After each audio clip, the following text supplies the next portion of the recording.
Mas tumaas pa ang investment na nakuha ng Philippine Economic Zone Authority sa ilalim ng kasalukuyang administrasyon. Ayon sa pamunuan ng PEZA, umakyat na sa halos 200 billion pesos ang investment sa unang taon ni Pangulong Ferdinand R. Marcos Jr.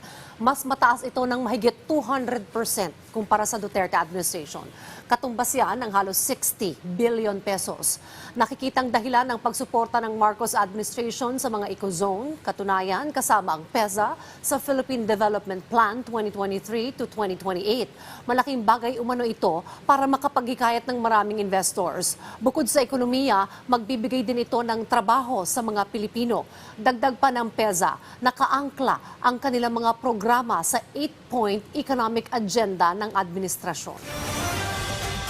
Right now, meron ho tayong mga 11 na mga big ticket projects that will generate 154.9 billion pesos projected employment, additional 4,783 jobs, and you can also see there the additional exports.